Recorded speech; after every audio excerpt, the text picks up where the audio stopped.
రెండవ అధ్యాయము, లూకా సువార్త 2వ అధ్యాయము 11వ వచనాన్ని చదువుకుందాం. దావీదు పట్టణమందు నేడు రక్షకుడు మీ కొరకు పుట్టి ఉన్నాడు, ఈయన ప్రభు అయిన క్రీస్తు.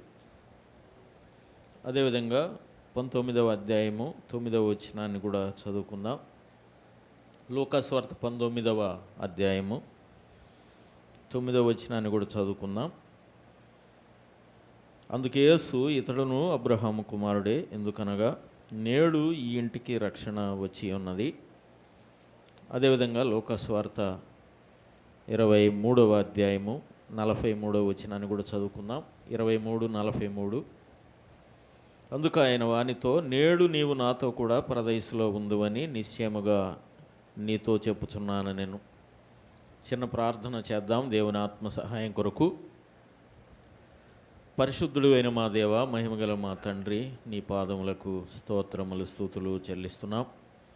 ఇంతదనుక ఆరాధనలో మా ఆరాధన స్వీకరించి మహిమ పొందినందుకు వందనాలు అయ్యా. మరి ఈ సమయంలో నీ లేఖనాలు చదువుకొని ఉండగా, లేఖనాలు మీవి, ప్రజలు నీ వారు, నీ దాసునైన నేను కేవలం దుమ్ము ధూళి లాంటి వాడిని నన్ను ఒప్పుకుంటూ ఉండగా, నన్ను మరుగుపరిచి మీరే మీ ఆత్మ ద్వారా మాతో సూటిగా తేటగా మాట్లాడి మహిమ పొందుదురని, ప్రతి ఒక్కరూ విని గ్రహించే మనసు ప్రతి ఒక్కరికి అనుగ్రహించుదురని, పాపికి రక్షణ దయచేయమని యేసు ప్రభు వారి నామములో స్తుతించి అడిగి వేడుకుంటున్నాము తండ్రి, ఆమేన్.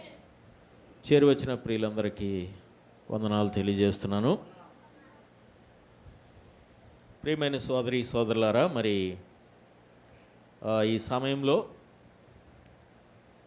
లూకా సువార్తలో ఉన్నటువంటి 3 నేడు అనే పదాలు మనం చదువుకున్నాం. లూకా సువార్తలోనే ఇవి ఉన్నాయి. ఇవి 3 నేడు అనే పదాలు 3. మొదటి నేడు ఏంటి? నేడు రక్షకుడు మీ కొరకు పుట్టి ఉన్నాడు. రెండవ నేడు, నేడు ఈ ఇంటికి రక్షణ వచ్చి ఉన్నది. మూడవ నేడు, నేడే నీవు పరదైసులో నాతో కూడా ఉందువని ప్రభువు చెప్పాడు. ఈ 3 నేడుల మధ్య ఉన్న కాల వ్యత్యాసాలు కొంత జ్ఞాపకం చేయాలని నేను ఆశిస్తున్నాను.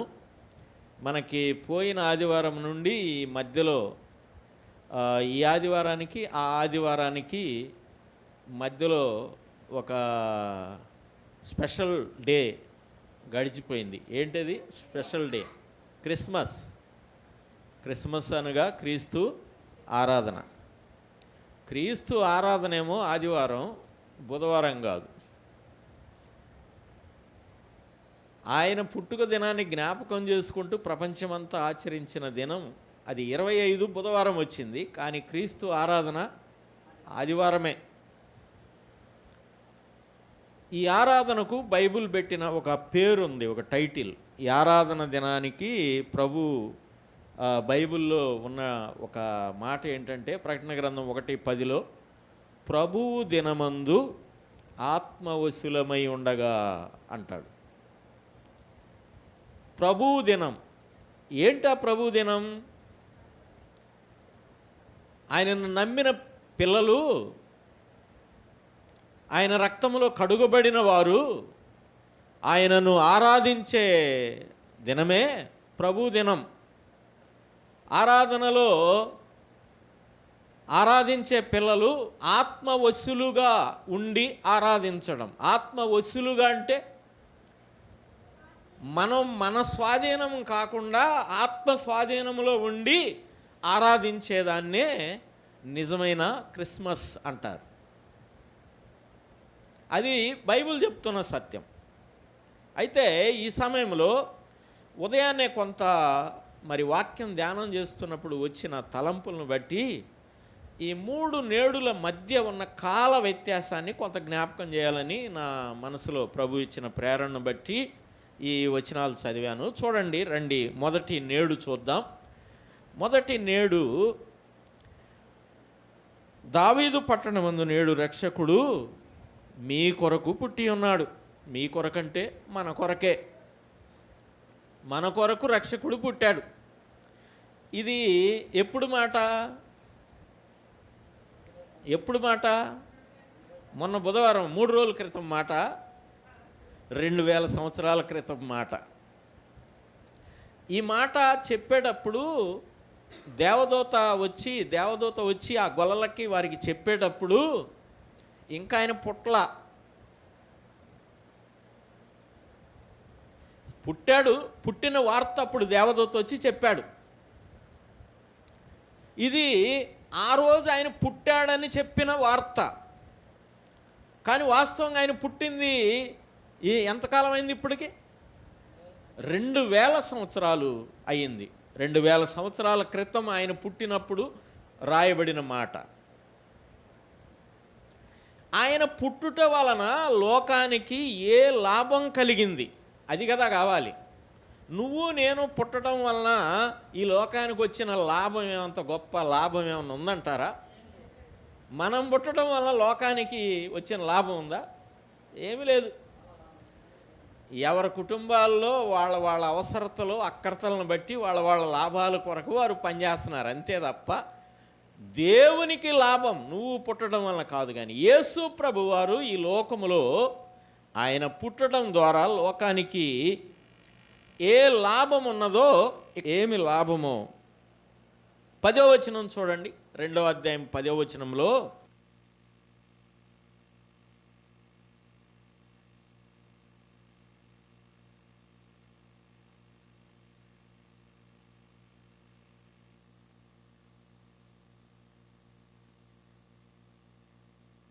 సంతోషకరమైన సువర్తమానం. ఏమిటది?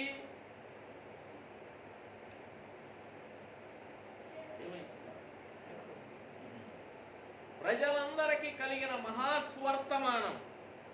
యేసు ప్రభు పుట్టుక లోకములో ఉన్న ప్రజలందరికీ సువర్తమానం. ఎలా సువర్తమానం? లోకమంతటికి సువర్తమానం ఎలా అయింది? మంచి వర్తమానం ఎలా అయింది అని చూద్దాం. దాని గురించి 2 మాటలు చూద్దాం. యోబు గ్రంథము 9వ అధ్యాయము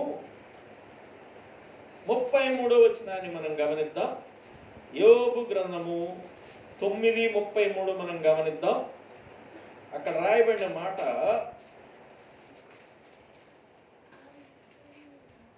మా ఇద్దరి మీద చెయ్యి ఉంచదగిన మధ్యవర్తి మాకు లేడు. యోబు భక్తుడు, ఆయన ఆశ ఏమై ఉన్నదంటే, చూడండి, మా ఇద్దరి మీద నీ చెయ్యి ఉంచదగిన మధ్యవర్తి మాకు లేడు అని మధ్యవర్తి కొరకు ఎదురు చూస్తూ ఉన్నాడు యోబు. ఇద్దరి మీద చెయ్యి ఉంచదగిన మధ్యవర్తి అంటే, ఒకసారి నా వైపు చూడండి. ఇద్దరి మీద చెయ్యి ఉంచే మధ్యవర్తి. ఎప్పుడైనా మధ్యవర్తి అనే భక్తుడు, మధ్యవర్తి అనే అతన్ని మనం గమనించినట్లయితే, మధ్యవర్తిని గమనిస్తే, ఇప్పుడు ఒక పెళ్ళి కుదర్చడానికి మధ్యవర్తి అనుకో. మధ్యవర్తి 2 కుటుంబాలకు బాగా తెలిసిన వ్యక్తి అయి ఉంటాడా, తెలియని వ్యక్తి? 2 కుటుంబాలకు తెలిసిన వాడైతేనే మధ్యవర్తిత్వానికి సరిపోతాడు. అవును కదా? ఏదన్నా ఒక వస్తువు కొనాలన్నా, లేక గేదెను కొనాలన్నా మధ్యవర్తి కావాలి. అదేమో మనం కొనేవాటికి, లేకపోతే ఏదైనా పెళ్ళిళ్ళకి, ఇలాంటి వాటికి మధ్యవర్తిత్వం. అయితే దేవునికిని మానవులకును మధ్యవర్తి. దేవునికిని మానవులకు మధ్యవర్తి. ఎందుకు మధ్యవర్తి కావాలి? యోబు దేనికోసం ఎదురు చూస్తున్నాడంటే, పాపం చేసి నేను దూరమయ్యగా, దేవునికి నేను దూరమయ్యా పాపాన్ని బట్టి, దూరమైన నన్ను దేవునితో తిరిగి కలపగలిగిన మధ్యవర్తి కావాలని ఎదురు చూడబడింది. ఎంతకాలం? ఆ ఎదురు చూసిన ఎదురు తెన్నులు ఎంతకాలం ఎదురు చూపులు చూశారంటే, యేసు ప్రభు వారు భూమి మీద జన్మించే వరకు, అంటే యేసు ప్రభు భూమి మీద జన్మించే ఆ ముందు కాలం చూడండి. ఆ ముందు కాలం ఎంత అంటే 4000 సంవత్సరాలు. ఆదాము నుండి అబ్రహాము వరకు 2000, అబ్రహాము నుండి యేసు ప్రభు వరకు 2000, మొత్తం 4000 సంవత్సరాలు యేసు ప్రభు కొరకు ఎదురు చూశారు. దేవునితో మేము దూరస్థులమైపోయాం, మా పాపాన్ని బట్టి దూరస్థులమైన మమ్ములను తిరిగి దేవునితో సమాధానపరిచే మధ్యవర్తి కావాలని ఎదురు చూశారు. ఏ కాలంలో? అది మీరు చెప్పాలి, అది మీ మనసులో. ఎప్పుడు, ఏ కాలం, ఎంతవరకు? యేసు ప్రభు పుట్టే వరకు ఎదురు చూశారు. ఆయన మధ్యవర్తి వస్తే ఏం చేస్తాడంట? చేసేది కూడా చెప్పారు. మధ్యవర్తి కొరకు ఎదురు చూడటమే కదా, మధ్యవర్తి ఏమి చేస్తాడో కూడా యోబు గ్రంథంలో ముందుగానే చెప్పబడింది. చూడండి 33వ అధ్యాయంలో, యోబు గ్రంథం 33వ అధ్యాయంలో 23వ వచనాన్ని మనం చదువుకుంటే, యోబు గ్రంథం 33:23 చదువుతున్నాను. నరులకు యుక్తమైనది ఏదో దానిని వానికి తెలియజేయుటకు వేలాది దూతలలో ఘనుడగు ఒకడు వారికి మధ్యవర్తి అయి ఉండిన ఎడల దేవుడు వాని యందు కరుణ చూపి పాతాళములోనికి దిగి వెళ్లకుండా వానిని విడిపించును. ప్రాయశ్చిత్తము నాకు దొరికెనని సెలవిచ్చును. పాతాళానికి వెళ్లకుండా విడిపించే మధ్యవర్తి కావాలి అని పాత నిబంధన కాలంలో యేసు ప్రభు వారికి ముందున్న కాలమంతా ఎదురు చూడబడింది. ఆ మధ్యవర్తి రావాలని మధ్యవర్తి కొరకు ఎదురు చూశారు. ఎదురు చూసిన కాలం అయిపోయిందా? ఇప్పుడు ఉందా కంటిన్యూ? వారు ఎదురు చూసినట్టుగా 2000 సంవత్సరాల క్రితం ఆయన పుట్టాడు ఈ లోకానికి. అందుకే ప్రజలందరికీ అది సువర్తమానమైంది. 2000 సంవత్సరాల క్రితం జన్మించాడు. ఇంకా ఆ పుట్టుక వలన ఏ లాభమో అక్కడ లూకాసు వార్త 2వ అధ్యాయంలో మరొక మాట, ప్రజలందరికీ కలిగిన సువర్తమానమని ఒక మాట ఉంది. మరలా 14వ వచనంలో చూడండి, 2:14లో సర్వోన్నతమైన స్థలములలో దేవునికి మహిమయు ఆయనకిష్టులైన మనుషులకు భూమి మీద సమాధానము కలుగుగాక అన్నాడు. ఆయన పుట్టుకతో మహా సంతోషం వచ్చింది, సమాధానం వచ్చింది. సమాధానం ఎలా వచ్చింది? యెషయా గ్రంథం 9వ అధ్యాయంలో 6వ వచనంలో చెప్పినట్టుగా సమాధానానికి అధిపతి అయిన ఆయన వచ్చి ఆ సమాధాన కార్యం అనగా శిలువ కార్యము పూర్తి చేసినప్పుడు సర్వమానవాళికి సమాధానము వచ్చిందండి. అది ఎంతకాలమైంది వచ్చి? 2000 సంవత్సరాలు అయింది వచ్చి. అయితే ఇప్పుడు యేసు ప్రభు పుట్టుక భూతకాలమా, వర్తమాన కాలమా? యేసు ప్రభు వారి పుట్టుక భూతకాలమా, వర్తమాన కాలమా? భూతకాలం అంటే జరిగిపోయింది, వర్తమానం అంటే జరుగుతున్నది. ఇప్పుడు రేపు ఎల్లుండి పుడతాడంటారా, పుట్టి అయిపోయిందంటారా? అర్థమవుతుందా మీకు? ఎప్పుడు అయిపోయింది, ఎప్పుడో పుట్టాడు, అయిపోయింది. మరి ఇప్పుడు ఈయన్ని ఆయన పుట్టుక దినాన్ని కొందరనే మాట ఏంటంటే, సామాన్యమైన మనం కూడా పుట్టినరోజులు జరుపుకుంటున్నాం అయ్యా, మరి ఆయనకి జరిపితే ఏంటి? నిజమే ఈ క్వశ్చన్ కదా, వాస్తవమే కదా. మనమే జరుపుకుంటున్నాం మన పిల్లలకి గ్రాండ్గా కేకులు తెచ్చి కట్ చేసి గ్రాండ్ సెలబ్రేషన్ చేస్తున్నాం కదా మన పిల్లలకి. మరి ఆయనకు కూడా చేస్తే తప్పులేదు. కానీ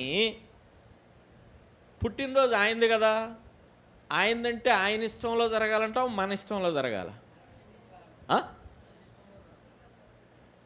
నిన్న మొన్న ఒక దైవజనుడు చెప్పాడు, నోటికి పంటికి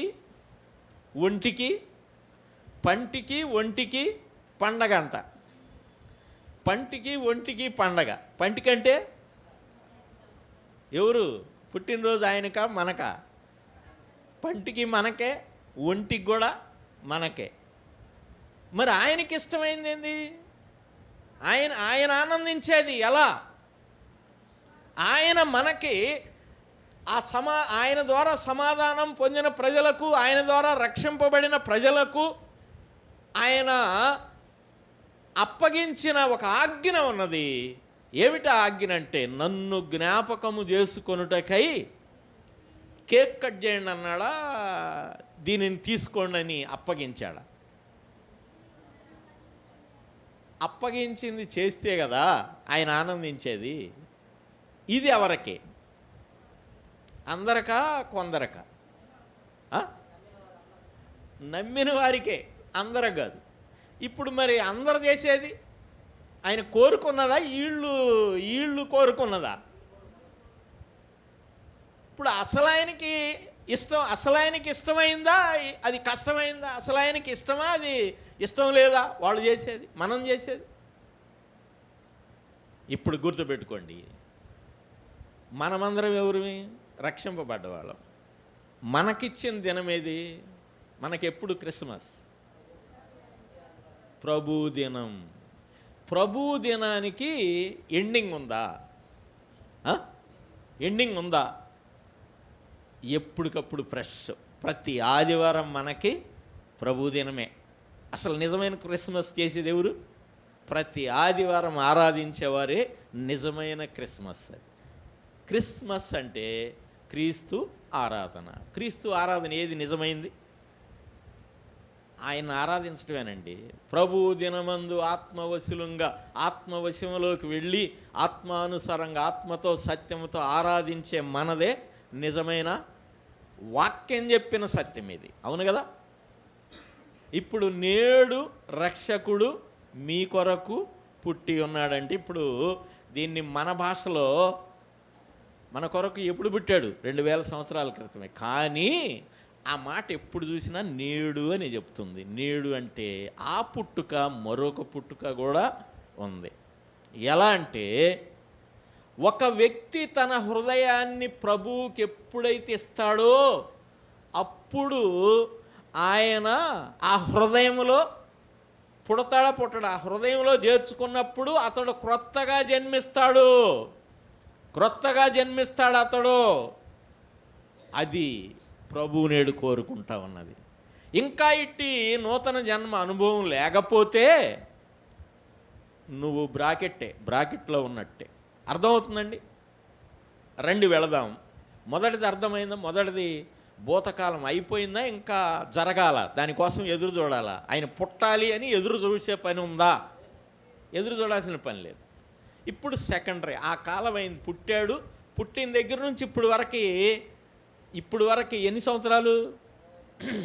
2024 సంవత్సరాలు. ప్రపంచమంతా తెలుసు ఈ లెక్క. అవును కదా?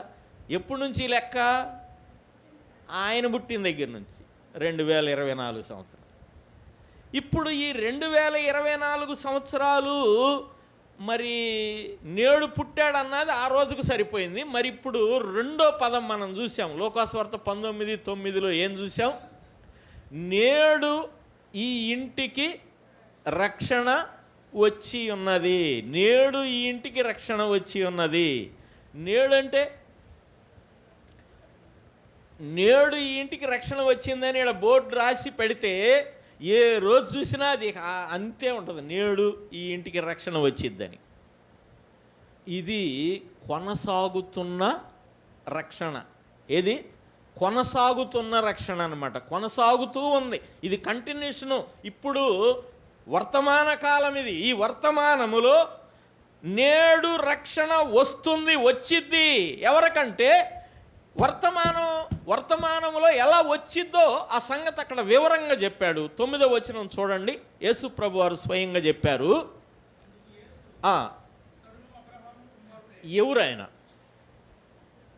ఎవరాయన రక్షణ వచ్చిద్ది అని సెకండ్ పంక్తిలో చెప్పాడు. మొదటి పంక్తిలో జక్కయ్యను గూర్చి చెప్పాడు. జక్కయ్య ఎవరు? ప్రజలందరూ ఏమంటున్నారు జక్కయ్యను గూర్చి? ఇతడు పాపి అంటున్నారు. అవునా కదా? ఇతడు పాపి అంటున్నారు. కానీ యేసు ప్రభు వారు ఇందాకే సోదరుడు జ్ఞాపకం చేసినట్టుగా పాపిగా ఉన్నప్పుడు నల్లనివాడే జక్కయ్య, పాపములో ఉన్నవాడే. వాళ్ళందరూ అతడు పాపములో ఉన్న స్థితినే చూస్తున్నారు, కానీ లోపల అతని హృదయ పరివర్తన, హృదయ మార్పు యేసు ప్రభు వారు చూసి ఏమంటున్నాడు? అతన్ని ఇతడును అని ఇతడును అంటే మత్తయి సువార్త 1:1 చూడండి. మత్తయి సువార్త 1:1 చూస్తే యేసు ప్రభు వారి వంశావళిని రాస్తూ మత్తయ్య ఏమంటున్నాడు? అబ్రహాము కుమారుడైన యేసుక్రీస్తు, దావీదు కుమారుడైన యేసుక్రీస్తు వంశావళి అన్నాడు. అబ్రహాము కుమారుడగు దావీదు కుమారుడైన యేసుక్రీస్తు అంటే అబ్రహాము కుమారుడు యేసు ప్రభువే. గలతీ పత్రిక 3:16 చూస్తే ఆ సంతానం అని అబ్రహాము సంతానం అని చెప్పబడిన ఆ సంతానము యేసు ప్రభు అని క్లియర్గా గలతీ పత్రిక 3:16 చెప్పబడింది. అబ్రహాము కుమారుడు యేసు ప్రభు అనే చెప్పాడు, వాగ్దాన కుమారుడు. ఇప్పుడు యేసు ప్రభు అబ్రహాము కుమారుడే, కానీ జక్కయ్య దగ్గరకు వచ్చేసరికి ఏం చెబుతున్నాడు? ఇతడును అబ్రహాము కుమారుడు అంటే యేసు ప్రభు ఇండైరెక్ట్గా ఏం చెబుతున్నాడు? నేనెట్ట కుమారుణ్ణో ఈయన కూడా అలా కుమారుడు అంటున్నాడు. అంటే ఏమిస్తున్నాడు? జక్కయ్యకి కుమారత్వాన్ని ఇస్తున్నాడు. ఒకవేళ ఇప్పటి వరకు నువ్వు యేసు ప్రభుకి నీ హృదయం ఇవ్వకపోతే, ఇప్పుడు నీ హృదయం ఇస్తే ఈ మాట నీకు కూడా వర్తిస్తుంది. ఒకవేళ నీ పేరేంటో తెలియదు, నువ్వు కూడా దేవుని అబ్రహాము కుమారుడివే అని యేసు ప్రభు వారు చెప్తున్నాడు. ఈ కాలము, అలా చెప్పే కాలము ఇప్పుడు నిలిచి ఉందా, ముగింపయిందా? నిలిచి ఉంది, ఇంకా ముగింపు అవ్వాల. ఎప్పుడు ముగింపు అయింది ఇది? యేసు ప్రభు వచ్చే వరకు ఇది కంటిన్యూ జరుగుతుంది. ఈ కాలం అంతా ఎందుకు? ఒకడంటాడు బాగున్న ప్రభు నమ్మినోళ్ళు అట్టే ఉన్నారు, నమ్మనోళ్ళు అట్టే ఉన్నారు, పాపం చేసేవాళ్ళు అట్టే ఉన్నారు, చేయనోళ్ళు అట్టే ఉన్నారు, అందరూ ఒకలాగే ఉన్నారుగా అని కొందరు అంటానే ఉన్నారు. కానీ ఎందుకు అందరూ ఒకలాగే ఉన్నారు, అంత మామూలుగానే ఉందంటే, ఎందుకు అలా మామూలుగా ఉందంటే వాక్యం చెప్తున్న మాట. పేతురు మొదటి పత్రిక 2వ పత్రిక 3:9 మనం చూస్తే అక్కడ చెప్పాడు. పేతురు 2వ పత్రిక 3:9 నుండి చదువుతున్నాం. కొందరు ఆలస్యమని ఎంచుకొనున్నట్లు ప్రభువు తన వాగ్దానమును గూర్చి ఆలస్యము చేయువాడు కాడు గాని ఎవడును నశింపవలెనని ఇచ్చయింపక అన్నాడు. ఎవడు నశించాలని ఇచ్చయింపకంటే ఇష్టపడక. దేవుని ఇష్టమేంది? ఎవడు నశించకూడదని, ఎవరు నశించకూడదని ఆయన ఇష్టం. ఇచ్చయింపక అందరూ మారు మనసు పొందవలెనని అందరి కొరకు అతడు తన రాకడను ఆలస్యం చేస్తున్నాడు, దీర్ఘశాంతం వహిస్తున్నాడు అన్నాడు. అంటే ఎందుకు ఆలస్యం చేస్తున్నాడంటే ఇంకా మారు మనసు పొందని నీ కోసమే. నేడు నీకు రక్షణ వస్తుంది అనే వాగ్దానం ఇంకా నిలిచే ఉంది ప్రియులారా. అది ఇంకా ముగింపు అవ్వలేదు. ఒకవేళ అది ముగింపు అవ్వక ముందే నువ్వు ప్రభువుని నీ సొంత రక్షకునిగా అంగీకరించాలి. అందుకే ఆయన ఆలస్యం చేస్తూ ఉన్నాడు. కొంతమంది ఆయన ఆలస్యాన్ని, ఆయన దీర్ఘశాంతాన్ని తృణీకరిస్తున్నారు అని కూడా అన్నాడు. రోమాపత్రిక 2:4 చూడండి, అక్కడ చెప్పాడు ఆ మాట. కొందరు తృణీకరిస్తున్నారు, ఆ మాట చూడండి. రోమాపత్రిక 2:4 ఆ విషయాన్ని క్లియర్గా చెప్పారు చూడండి. దేవుని అనుగ్రహము మారు మనసు పొందుటకు నిన్ను ప్రేరేపించుచున్నదని ఎరుగక ఆయన అనుగ్రహైశ్వర్యమును సహనమును దీర్ఘశాంతమును తృణీకరించుదువా అంటున్నాడు. తృణీకరిస్తున్నాడు. ఆయన అనుగ్రహ ఐశ్వర్యమును తృణీకరిస్తున్నారు, ఆయన దీర్ఘశాంతాన్ని తృణీకరిస్తున్నారు. కొంతమంది ఆయన దీర్ఘశాంతం కొంతమందికి లోకువైపోయింది. వస్తాడు అన్నారు, ఏడు రాడే. మా పితరుల కాడ నుంచి అంతా మామూలుగానే ఉంది, వచ్చేవాడైతే ఎప్పుడో రావాలి. నాకు తెలిసిన ఒక మేస్త్రి గారు పెద్ద ఆయన, ఇప్పుడు లేడు, వెళ్ళిపోయాడు. ఆయన అనేవాడు, అప్పుడు వస్తే సిలువేసి చంపారు, ఇప్పుడు వస్తే అసలు దూరంలో ఉండగానే రైడర్స్తో కాలుతాడని రావట్లేదు అన్నాడు ఆయన తెలివిగా, అతి తెలివిగా. అందుకు కాదురా పిచ్చోడా, నువ్వు రక్షణ పొందాలనే నీకోసం ఆలస్యం చేస్తున్నాడు. ఒకవేళ ఆయాల వారు సిలువకు కొట్టినా ఆయన అలాగే లేడు, మరణాన్ని జయించి తిరిగి లేచాడు, నీకోసమే ఆలస్యం చేస్తున్నాడు. ప్రియులారా, లూకాసు వార్తలో 3 నేడులు చెప్పాడు లూకా గారు. మొదటి నేడు ఆనాడు ఆయన పుట్టినప్పుడు చెప్పబడిన మాట. రెండవ నేడు ఇది కంటిన్యూ, వర్తమానమంతా కంటిన్యూ ప్రాసెస్ అన్నమాట. నీకు కుమారత్వం వస్తుంది చెప్పాడు. ఇతడును అబ్రహాము కుమారుడు అంటే నాకులాగే. ఆయన ఎవరు? దేవునికి ప్రియ కుమారుడు. ఆయన ప్రియ కుమారుడు, ఏకైక కుమారుడు, సొంత కుమారుడు, జనితైక కుమారుడు, అద్వితీయ కుమారుడు. ఆ కుమారత్వము కేవలం విశ్వసించుట తోడ నీకు కుమారత్వం వస్తుంది. విశ్వసిస్తేనే కుమారత్వం వస్తుందని ఎవరు చెప్పారు ఈ మాట? చూడండి ఒక మాట యోహాను సువార్తలో, యోహాను సువార్త 9వ అధ్యాయము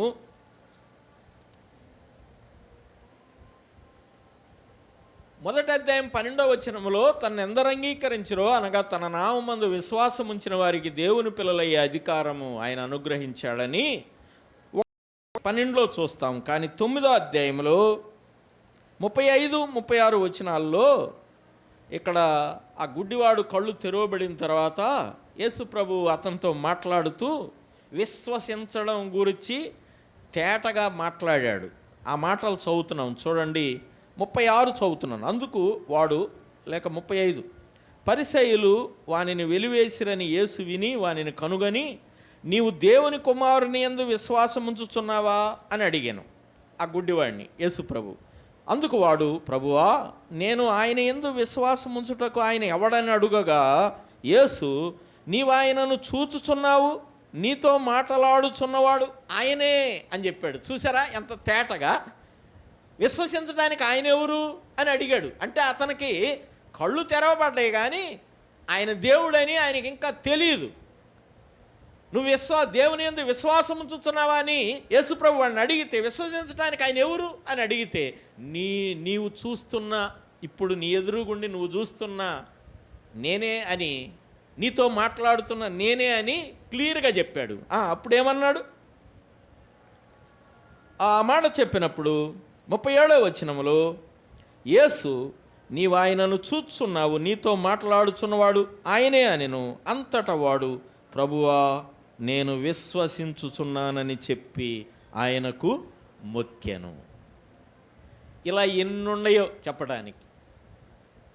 నేడు ఈ ఇంటికి రక్షణ వచ్చుచున్నది అనే మాట, అది కంటిన్యూ ప్రాసెస్. ఈ కృపాకాలమంతా అది ఇంకా దానికి ఫుల్ స్టాప్ అనేది పడలేదు. జక్కైతో ఆగిపోలేదు, ఈ గుడ్డివానితో ఆగిపోలేదు, ఆ రక్తస్రావం కలిగిన స్త్రీతో ఆగిపోలేదు. ఇక్కడ జరిగినవి, సువార్తలో జరిగినయే కాకుండా మరొక విషయం ఏంటంటే, అపోస్తుల కార్యముల గ్రంథము ఏ చరిత్రది? అపోస్తుల కార్యముల గ్రంథం మాటలోనే ఉంది కదా. అపోస్తుల కార్యముల గ్రంథం అంటే యేసు ప్రభువు ద్వారా జరిగిన పరిచర్య, ఆ స్వార్థ ప్రచారంలో జరిగిన పరిచర్య 28 అధ్యాయాలే అంటే పొరపాటే. బైబిల్లో రాయబడి, బైబిల్లో ఎక్కిన 28 అధ్యాయాలే కానీ ఇప్పుడు భూమి మీద చరిత్ర అంతా, భూమి మీద సువార్త ప్రకటించబడిన ప్రతి ప్లేసులో జరుగుతున్న చరిత్ర అంతా రాయబడుతుందంటారా లేదంటారా? ఎక్కడుంది ఆ గ్రంథం? 28 అధ్యాయాలు ఇక్కడుంది కానీ కథమాది మరి ఇప్పుడు అందరి చిట్టా ఉండాలి. ఈ చేబ్రోళ్ళు, ఈ బజార్లు, ఇక్కడున్న ఈ పరిచర్య హిస్టరీ కూడా ఉంటుందా లేదా? భూ ప్రపంచంలో ఎక్కడ దేవుని పని జరుగుతుంది అది అంతా రికార్డెడ్గా ఉందా లేదా? ఉంటుంది, దేవుని దగ్గర ఉంది. కనుక ప్రతి విషయం దేవుని దగ్గర మరుగైది ఏది లేదు. గనుక విశ్వాసం ఉంచితే రక్షణ అని యేసు ప్రభు వారే స్వయంగా చెప్పారు. విశ్వాసం ఉంచకపోతే వచ్చేది ఏమీ లేదు. మరలా మూడోది చూడండి, మూడో విషయం, నేడు లూకాసు వార్త 23వ అధ్యాయంలో 43వ వచనం, 23:43, అందుకు ఆయన వానితో, నేడు నీవు నాతో కూడా పరదైసులో ఉందువని నిశ్చయముగా చెప్పుచున్నానన్నాడు. నేడు నీవు నాతో కూడా. అది ఎప్పుడండి? ఆయన సిలువలో ఉండగా సంభాషణ వచ్చింది. ఒకడన్నాడు, నువ్వు రక్షకుడివి, దేవుడు నువ్వు రక్షకుడివి అంటున్నావు కదా, నువ్వు రక్షించుకొని మమ్మల్ని రక్షించరాదా అని ఎడంవైపు ఉన్నవాడు అన్నాడు. కానీ కుడివైపున ఉన్న ఆయనకి అర్థమైంది ఆయన రక్షకుడని, తేటగా అర్థమైంది. వాస్తవానికి మీరు వాస్తవం గమనించండి. సిలువలో ఇద్దరు దొంగలు, యేసుప్రభు, ముగ్గురు ఉన్నారుగా, మధ్యలో సిలువ యేసుప్రభు వారు. యేసుప్రభు వారు శీలలతో కొట్టబడ్డాడు, వాళ్ళేమో తాళ్లతో కట్టివేయబడ్డారు. కానీ ఏది ఏమైనా ముగ్గురు శారీరక మరణానికి దగ్గరలో ఉన్నారా లేదా చెప్పండి? ముగ్గురు శారీరకమైన మరణానికి దగ్గరలో ఉన్నారు. కొంచెం ముందు వెనక అంతే తప్ప ముగ్గురు చనిపోవాల్సిందే. కానీ ఆ టైంలో ఎడంవైపు కుడివైపు దొంగ ఏమన్నాడు? ఇక్కడ ఈ మాట చూడండి, 42వ వచనంలో ఏమంటున్నాడు? ఆయనను చూచి, యేసు, నీవు నీ రాజ్యములోనికి వచ్చినప్పుడు నన్ను జ్ఞాపకము చేసుకొనమనెను. నీ రాజ్యంలోనికి వచ్చినప్పుడు నన్ను జ్ఞాపకం చేసుకో అంటే చనిపోయే ముగింపులో ఈ మాట అన్నాడంటే యేసుప్రభు వారు మళ్ళీ వస్తాడని గ్రహించినట్టా లేదా? ఇది గ్రహించట్లేదండి చాలామంది. నీ రాజ్యంలోనికి వచ్చినప్పుడు నన్ను జ్ఞాపకం చేసుకో అన్నాడు. అంటే యేసుప్రభు వారు ఏమన్నాడు? ఆయనేమో వచ్చినప్పుడు జ్ఞాపకం చేసుకో అన్నాడు. ఈయన వచ్చేదాకెందుకు, అసలు నాతో కూడా అన్నాడు. ఎంత తేడా అండి! వచ్చేదాకెందుకు, ఇప్పుడే నాతో కూడా. అబ్బా, ఎంత గొప్ప భాగ్యం! అది ఎవరికి? ఇది మనకెప్పుడు? ఇది మనకెప్పుడు చెప్పండి?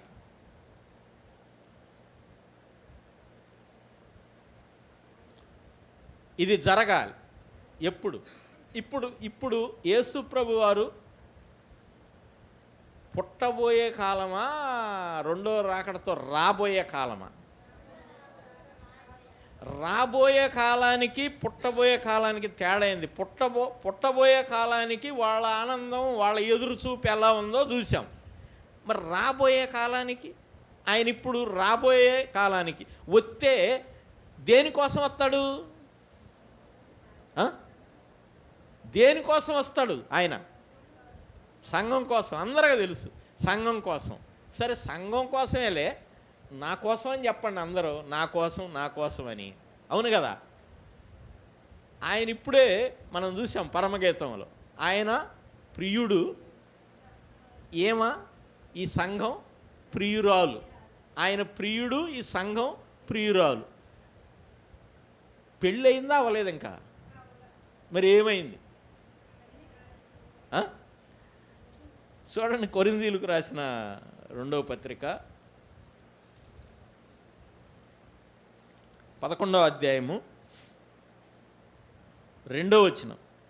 దేవాసక్తితో మీ ఎడల ఆసక్తి కలిగి ఉన్నాను, ఎందుకనగా పవిత్రురాలైన కన్యకగా ఒక్కడే పురుషునికి అనగా క్రీస్తుకు సమర్పించవలెనని మిమ్మును ప్రధానము చేసి తిని అన్నాడు. ఇప్పుడు ఆయన ప్రియుడుగా, సంఘం ప్రియురాలుగా ఏం జరిగింది? పెళ్ళా ప్రధానమా? పెళ్ళికి ప్రధానానికి తేడా ఏంది?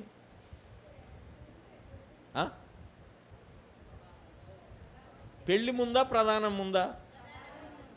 కానీ ప్రధానానికి పెళ్ళి అయిన తర్వాత ఏమి దక్కిద్ది? పెళ్ళి అవ్వకముందు ప్రధానం వరకే అయితే ఎంతవరకు చెప్పండి? ప్రధానం వరకైతే ఎంత లాభం, పెళ్ళి అయితే ఎంత లాభం? ప్రధానమైన పిల్లని పెళ్ళిలో కాదనే ఛాన్స్ ఉందా లేదా?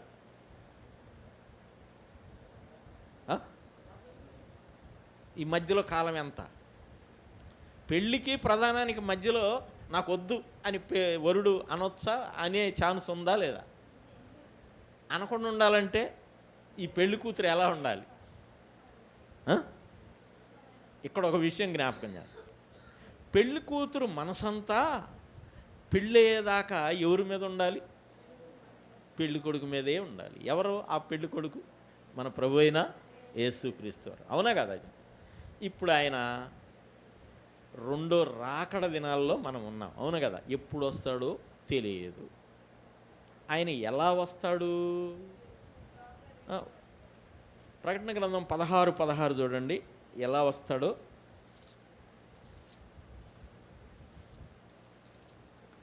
16 మనం గమనించినట్లయితే, ఇదిగో నేను దొంగవలే వచ్చుచున్నాను, ఇదిగో నేను దొంగవలే వచ్చుచున్నాను. చూడండి నా వైపు, ఎలా వస్తున్నానన్నాడు? దొంగవలే. దొంగవలేనా దొంగ? ఆయన దొంగ అంటానికి తప్పు అయింది, దొంగ అనకూడదు, దొంగ వలే అన్నాడు. దొంగలాగా. దొంగోడు వస్తే ఏం తీసుకెళ్తాడు?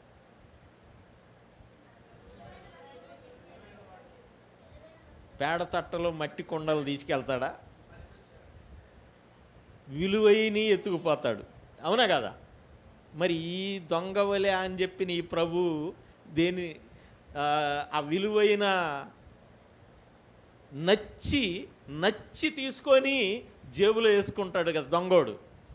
నచ్చి తీసుకొని జేబులో వేసుకొని, మెచ్చి తీసుకొని, అబ్బా ఇది ఏమా భలే దొరికింది అన్నట్టుగా దొంగోడు ఎంత ఆరాటపడి, అబ్బా ఏం అద్భుతమైన సంపద దొరికిందని తీసుకొని గోతాంకి వేసుకొని భుజాన్ని వేసుకొని ఎంతో ఆనందంతో దొంగ వెళ్తాడు. కానీ మన ప్రభు బళా బళా నువ్వే నాకు కావాలి అని నిన్ను బళా అని నిన్ను హత్తుకొని కమాన్ అని నిన్ను పిలుచుకెళ్ళేటట్టుగా ఉండాలంటే నువ్వు దేనికోసం నీ ఎదురు చూపులు?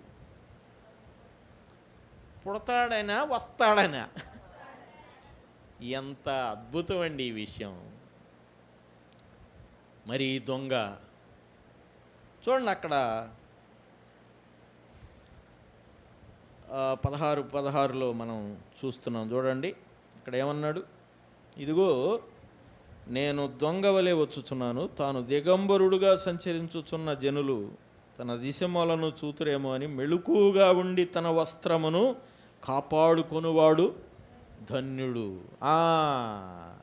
ఇప్పుడు ప్రభు దొంగవలే వస్తానన్నాడు. దొంగ ఏం తీసుకెళ్తాడు?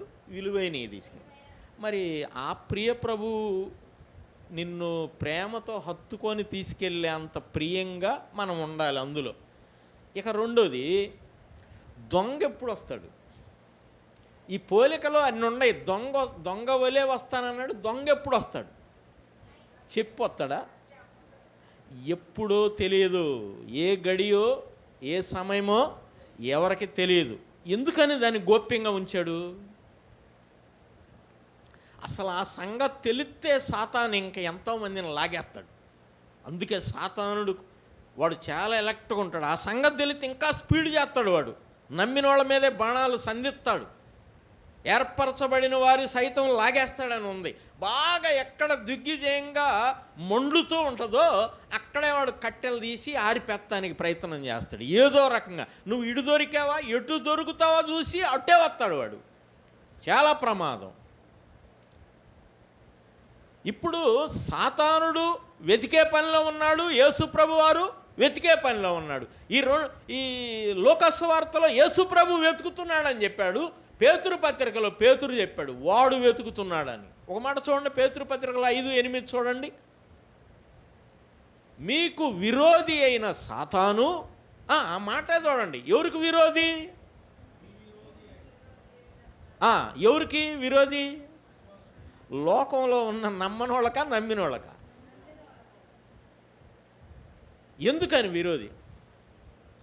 ఏంది వాడి లాభం? ఏంది మన మీద విరోధత్వం? ఆయన లాభం ఏంది చెప్పండి? చాలామంది ఈ పాయింట్ ఆలోచన చేయాలి. సాతానుకి మన మీద ఏందో అంత కోపం, అంత పగ. ఒకానొక దినాన ఈ సృష్టి అంతా సృష్టించక ముందు సాతాను కూడా ఇంకా సాతానుగా మారక ముందు వాడు దేవదూతల్లో ఒక ప్రధానమైన దేవదూత. వాడి పేరు తేజో నక్షత్రం అని పేరు. వాడు మంచి సింగర్ అన్నమాట. 10,000 కోట్ల దేవదూతలు ప్రభువుని స్తుతిస్తూ ఉంటే ఆ స్తుతుల్లో వాడు పాడుతుంటే ఆ సభంతా బహు ఆనందంగా ఆనందించిపోయేవాళ్ళంట. ఇవన్నీ మీరు యెషయా గ్రంథంలో చదువుకోవచ్చు. ఆనందిస్తూ ఉన్న సమయంలో ఒకానొక దినాన సింహాసనం మీద ప్రభువు లేడు, ఆ దూతల సమూహం అంతా ఉంది. వాళ్ళందరిలో వాడు ప్రధాన దూత ప్రత్యేకంగా వాడు పాడుతూ ఉంటే ప్రభుతో సహా ఆనందించే సమయంలో, ఆ సింహాసనం మీద ప్రభువు లేని సమయంలో వాడు అనుకున్నాడంట మనసులో ఏమని, ఆయన తర్వాత ఈ సింహాసనం ఎక్కే అర్హత నాకే కదా ఉంది అని మనసులో అనుకున్నాడంట. అంటే ప్రభువు కూర్చునే సింహాసనాన్ని కోరుకున్నాడు వాడు. కోరుకున్న వెంటనే ప్రభు వచ్చి, నీ మనస్సులో నువ్వు గర్వించావు, ఇక నువ్వు ఇక్కడ పనికిరావు ప్రధాన దూతకు ఉండడానికని వాడిని భూమి మీద తోసేసాడు. అప్పటికి ఆదాము అవ్వల్ని చేశాడు, సృష్టి అంతా సృష్టించాడు. ఇక వాడి టార్గెట్ ఏంది, వాడికి సింహాసనం దక్కిందా దక్కలేదా? వాడికి దక్కని సింహాసనం మనకు దక్కకూడదని. మనకు సింహాసనం ఇస్తానన్నాడా, ఈయనన్నాడా? ఏడన్నాడు? ఎఫెసీ పత్రిక 2వ అధ్యాయంలో, ఎఫెసీ పత్రిక 2వ అధ్యాయంలో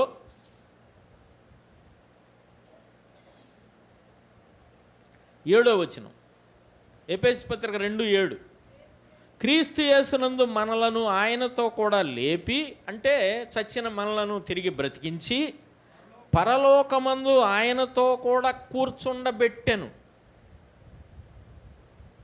పరలోకంలో ఉంది ఎన్ని సింహాసనాలు? ప్రభుకి. ఇక్కడ ఆయనతో కూడా సింహాసనం మందు కూర్చుండబెట్టడం అంటే ఆయన సింహాసనం మీదే, ఆయన సింహాసనం మీద మనల్ని కూర్చోబెట్టి, మనం ఇప్పుడు ఎక్కడున్నాం? ఇక్కడే ఉన్నాం. కానీ ఆయనతో కూడా కూర్చోబెట్టను అని పౌలు పక్కాగా చెప్పాడు. అంటే ఆయన సింహాసనం మీద స్థానం మనకు వచ్చిందా లేదా? మరి ఇప్పుడు మనకు విరోధి అయిన సాతాను గర్జించు సింహము వలె ఎలా వెతుకుతున్నాడు? ఎవరిని మింగుదునా అని వెతుకుతున్నాడు. ఎందుకు మింగాలంటే వాడికి దక్కని సింహాసనం మనకి దక్కకూడదని. వాడి టార్గెట్ ఎవరు? నమ్మినోళ్ళే, లోకస్తులు కాదు. వాళ్ళందరూ వాడి బ్రాండేగా, వాళ్ళని ఏం కదిలీడు, వాళ్ళని డిస్టర్బే చేయడు. వాడు చేసేదంతా ప్రభువుని నమ్మి నువ్వు ఎంత యథార్థంగా ఉంటే, నువ్వు ఎంత దిగ్విజయంగా వెలుగుతూ ఉంటే నీ మీదే ఫోకస్, నీ మీదే టార్గెట్ సాతానుడు ఏ సమయం. అందుకే ఆయన చెప్పాడు, ఆ దినము ఏ గడియో అది గోప్యంగా ఉంచాడు ప్రభు. కొందరు అన్నారు, ఆ గడియను గూర్చి కుమారుడైన ఎరుగుడు అన్నాడు అని అంటే యేసు ప్రభు కూడా తెలియదని కొంతమంది మాట్లాడేవాళ్ళు ఉన్నారు. ఆయనకి తెలీదా? పేతురు గారు అదే నోటితో అన్నాడు, సమస్తము ఎరిగిన వాడవు, నేను ప్రేమిస్తున్నానో లేదో నీకే తెలియనన్నాడు. సమస్తము ఎరిగిన వాడంటే తెలుసు, మానవుడుగా కుమారుడు ఎరుగుడు అని అన్నాడు, కానీ దేవుడుగా ఆయనకి ఖచ్చితంగా తెలుసు. ప్రియులారా, ఇప్పుడు దొంగ ఏ టైం వస్తాడో తెలియదు గనక మనం ఏం చేయాలి? ఆ మాట చూడండి, ఎఫెసీ పత్రిక 5వ అధ్యాయము, ఎఫెసీ పత్రిక 5వ అధ్యాయంలో మనం ఏం చేయాలో, మెళుకువగా ఉండాలనే విషయాన్ని చెప్పాడు. 13 లేక 14 వచనం, 5:14, ఎఫెసీ పత్రిక 5:14, అందుచేత నిద్రించుచున్న నీవు మేల్కొని మృతులలో నుండి లెమ్ము. ఇక్కడ 15 వచనం, దినములు చెడ్డవి గనుక సమయమును పోనివ్వక సద్వినియోగము చేసుకో అన్నాడు. సమయమును పోనివ్వక సద్వినియోగం చేసుకో. సమయాన్ని పోనిచ్చేవాళ్ళు ఎవరు? ఇక్కడే చెప్పాడు, అజ్ఞానుల వలె కాకంటే. అజ్ఞానులు ఏం చేస్తున్నారు? సమయం అంతా పోగొట్టుకుంటున్నారు. ఇంకా నువ్వు సువార్త విని తెలిసి కూడా నమ్ముకోవట్లేదంటే నువ్వు జ్ఞానివా అజ్ఞానివా? అంతే.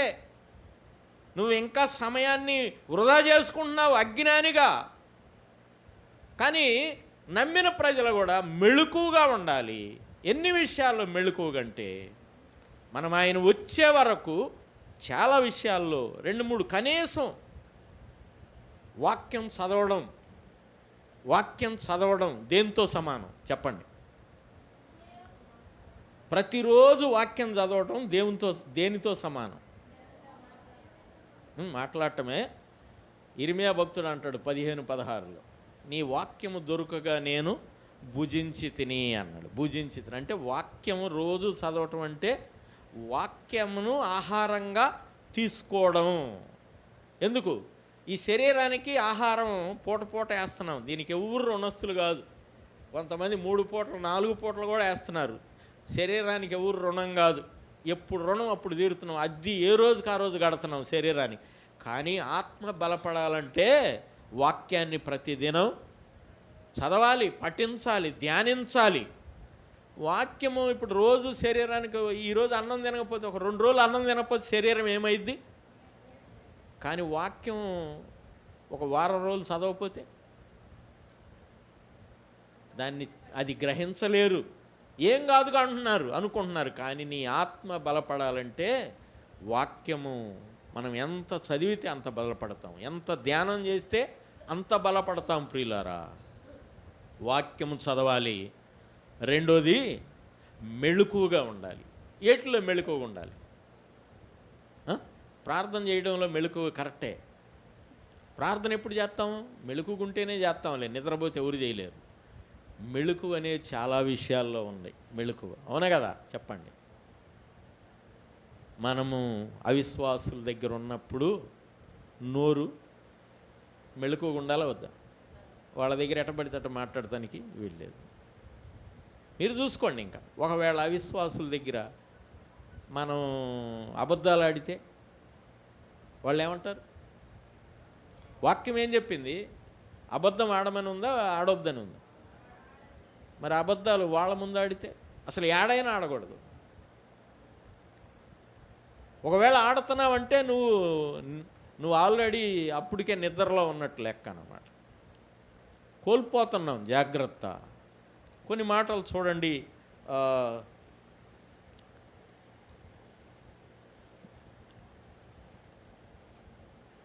ఇంకా 5 నిమిషాలు ఉంది టైము. చూడండి కొలస్సే పత్రిక 2:4 చూడండి. మనం ఈ లోకంలో జీవిస్తున్నాం గనక మనకి కొన్ని హెచ్చరికలు. కొలస్సే పత్రిక 2:4 ఎవడైనను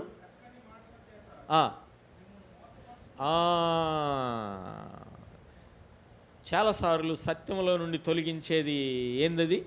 సత్యం లేకపోయినా చక్కని మాటలతో మోసం చేస్తాడంట. మాటల ద్వారా మోసాలు జరుగుతాయి. ఖచ్చితంగా జరగవా లేదా? ఇప్పుడు వస్తాడు, 4 చీట్లు వేసి మీరు తీయండి, మీకు ఇప్పుడు 10,000 గిఫ్ట్ ఇస్తామంటాడు. 1 2 ఎన్ని?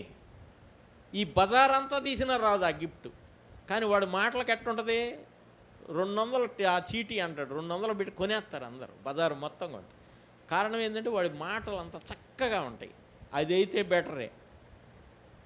వాక్యంలో ఇంకా మాటలో ఇక తేడాలు చేయటం అంటే ఇంకెన్ని ఉండేవి చెప్పడానికి లేదు. ఒకడు అంటాడు బాప్తీసం పొందాల్సిన పనే లేదు, ప్రార్థనకు వస్తే చాలు అంటాడు.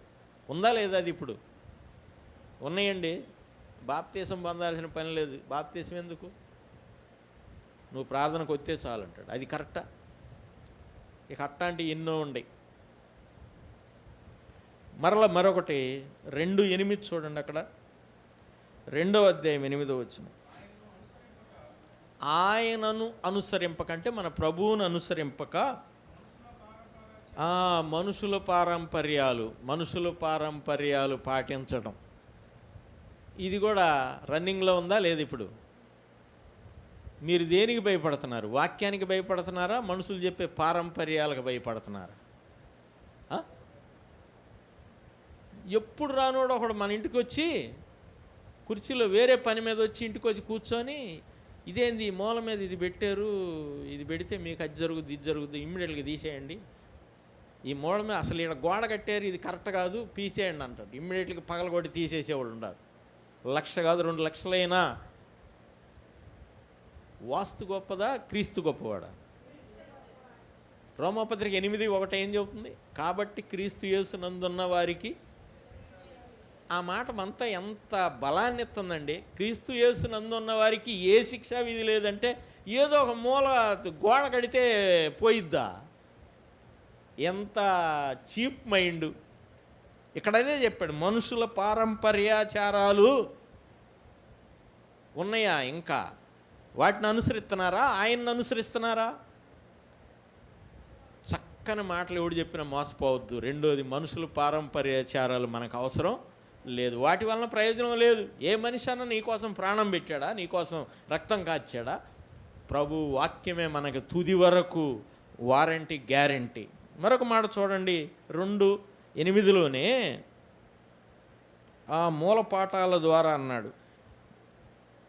ఆ 8వ వచనం చూడండి, ఏమన్నాడు? మనుషుల పారంపర్యాచారమును అనగా ఈ లోక సంబంధమైన మూలపాఠములను అనుసరించొద్దు అంటున్నాడు. మోసకరమైన నిరర్ధక తత్వజ్ఞానము చేత మిమ్మను చెరపట్టుకొని పోవువాడు ఎవడైనా ఉండునేమో అని జాగ్రత్తగా ఉండండి అన్నాడు. ప్రభు వచ్చే వరకు జాగ్రత్తగా ఉండాలి. మరొక మాట, సామెతల గ్రంథం 23 చూడండి. సామెతల గ్రంథం 23 1-3 వచనాలు.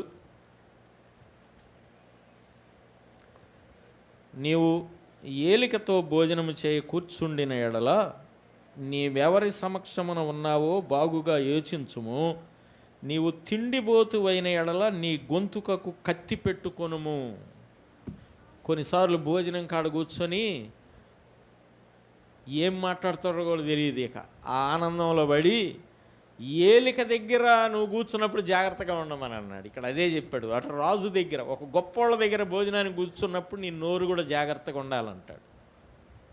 ఇంతకంటే వివరంగా ఎవరు చెప్తారండి? దైవ గ్రంథంలో ఎన్ని వివరాలు చెప్పాడు ఆహార పదార్థాల దగ్గర. అది కూడా చాలా ప్రమాదమే.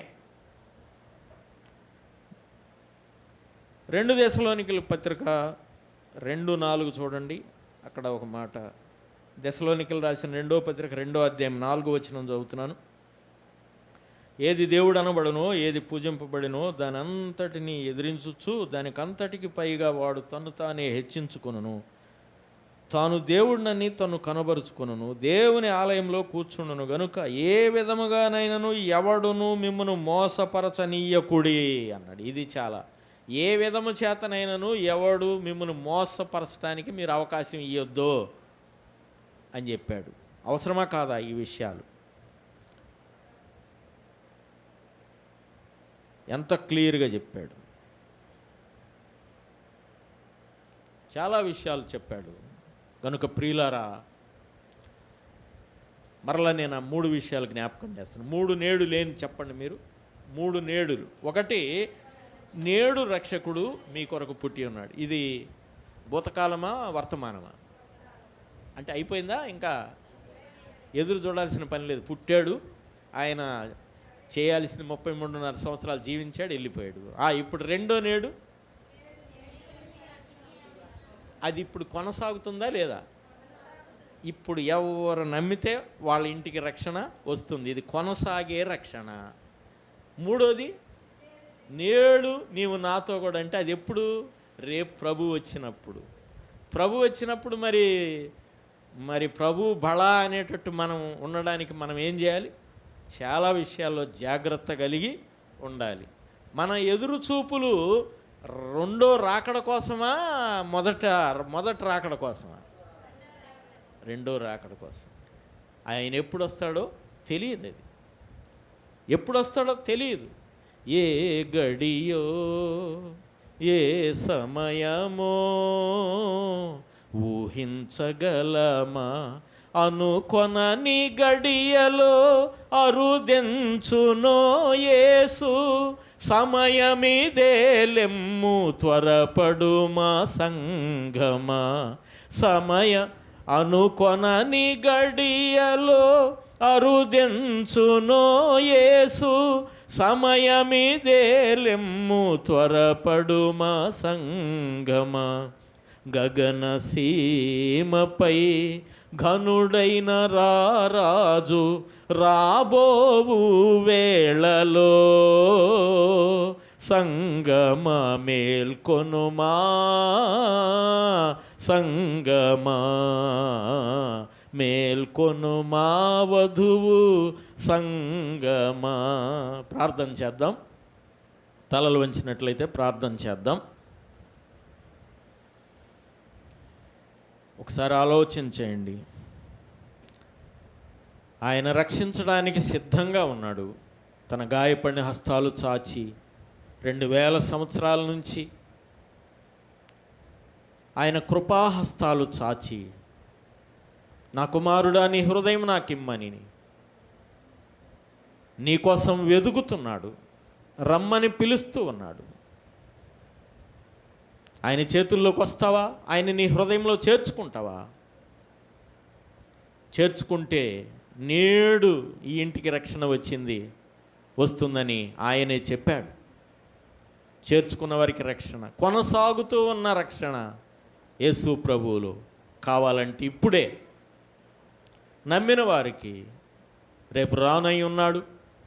నేడే నీవు నాతో పరదేశిలో ఉందువని నిన్ను గూర్చి చెప్పగలుగునట్లుగా మెళుకువగా ఉండి, ఏ సమయమో తెలియదు గనక మెళుకువగా ఉండి, విలువైన బళ అనే విశ్వాసిగా సిద్ధపడమని ప్రేమతో మనవి చేస్తున్నాం. ప్రార్థన. మహిమగల మా ప్రియ ప్రభువా, దయగలిగిన మా తండ్రి, నీ పాదములకు స్తోత్రములు స్తుతులు చెల్లిస్తున్నాం. ఇంతదనుక మీ మాటల ద్వారా మాతో మాట్లాడినందుకు వందనాలు. ప్రతి బిడ్డను మీ పరలోకపు ఆశీర్వాదాలతో దీవించండి.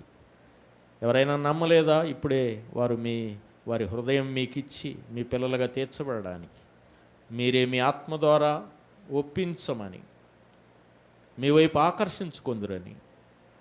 అయ్యా, మరి శబ్దయంత్రం ద్వారా వినుచున్న వాళ్ళు కూడా ఆత్మకార్యం జరిపించుదురని యేసు ప్రభు వారి ఘనమైన నామంలో స్తుతించి అడిగి వేడుకుంటున్నాము తండ్రి.